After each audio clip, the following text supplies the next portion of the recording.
आज़ादी के अमृत महोत्सव पर 12 अगस्त से 17 अगस्त तक सोभानिया हाई स्कूल इतवारी नागपुर में अलग अलग कार्यक्रमों का आयोजन इस प्रकार किया गया।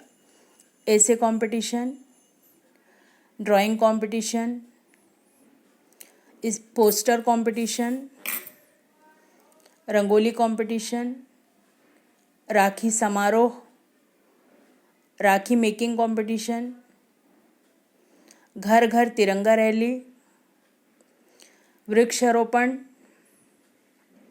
स्पोर्ट्स, तंबाकू मुक्त जीवन संकल्प, अम्लीय पदार्थ मुक्त संकल्प,